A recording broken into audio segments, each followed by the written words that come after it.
لبیک لبیک لبیک یا رسول اللہ لبیک لبیک لبیک یا رسول اللہ لبیک لبیک لبیک یا رسول اللہ۔ جب ہم آزادی چوک پہ پہنچے، یتیم خانہ سے آزادی چوک پر پہنچے، 2 ہمارے شہید ہو چکے تھے اور 15-20 ہمارے شدید زخمی تھے۔ کسی کی ٹانگ پر گولی لگی ہوئی تھی، کسی کے بازو پر گولی لگی ہوئی تھی۔ میں نے آپس میں مشورہ کیا، ہم نے شورا کے حضرات نے، اب ان زخمیوں کا کیا کیا جائے۔ آپ حیران ہوں گے، ہمارے زخمی اگر ہسپتال میں جاتے تو ہسپتال سے گھسیٹ کر کے لے جاتے، وہ علاج بھی نہ کراتے، اسی حالت میں تھانے میں بند کر دیتے۔ اسی وجہ سے ہم اپنے زخمیوں کو ہسپتالوں میں نہیں بھیجتے تھے۔ پھر ہم نے آپس میں مشورہ کیا، ان کے لیے ایمبولینسیں منگائی جائیں پرائیویٹ، ہر آدمی کو اس کے گھر بھیجا جائے جہاں کا ہے، وہ تحریک خرچہ برداشت کرے، لیکن اپنے گھر میں جائیں، مقامی ڈاکٹروں سے علاج کرائیں۔ جب ہم واپس آ گئے، اگر حضور کی عزت پر پہرا دے کر کے کامیاب واپس لوٹے، ان کا علاج کروائیں گے۔ اگر شہید ہو گئے تو پھر اللہ اور اس کا رسول جانے۔ ہم نے ایمبولینسیں منگوائیں اور ان زخمیوں کو بتایا، بھائی آپ کو آپ کے گھر میں بھیجا جا رہا ہے۔ خدا کی قسم ان سب نے کہا، ہم گھروں میں واپس جانے کے لیے نہیں آئے ہیں، ہم نے اسی حالت میں جانا ہے۔ زخمی ٹانگ ہے، گولی لگی ہے نا، ابھی زندہ ہوں، جب تک زندہ ہوں میں دھرنے میں رہوں گا، میں عرض کروں گا یا رسول اللہ، جب تک آخری سانس تھا آپ کی عزت کے لیے میں میدان میں رہا ہوں۔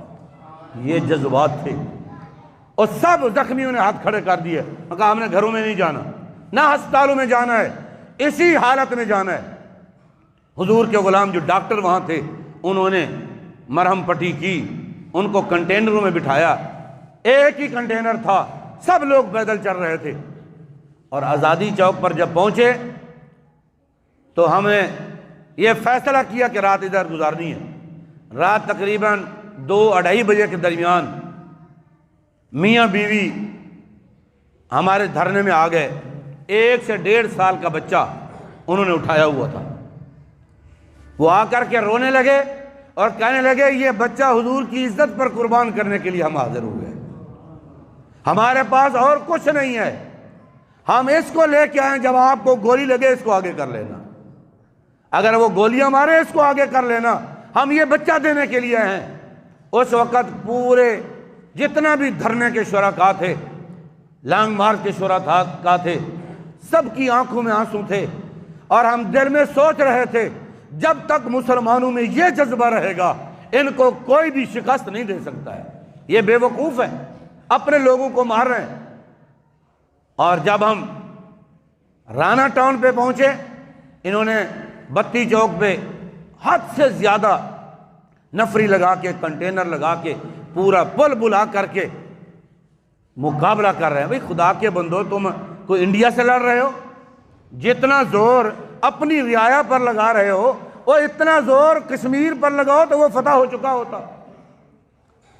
اور جب ہم رانا ٹاؤن پہنچے نا، وہاں ایک حضور کے غلام کو گولی لگی، اس نے آنکھیں بند کر لی، آنکھیں بند کی، ساتھ والا اس نے ہاتھ رکھا، اس نے کہا بھائی زیادہ تکلیف ہو رہی ہے، میں آپ کو جلدی سے واپس لے جاؤں؟ اس نے کہا نہیں نہیں، درد نہیں ہو رہا، دیدار مصطفیٰ ہو رہا ہے۔ کہنے لگا تم پیچھے ہٹ جاؤ، مجھے خراب نہ کرو، مجھے اب سکون لینے دو، ابھی تو پتہ چلا ہے حضور کا دیدار میدان میں ہوتا ہے، سجدوں میں نہیں ہوتا ہے، حضور کی عزت پر اپنی جان قربان کرے پھر حضور کا دیدار ہوتا ہے۔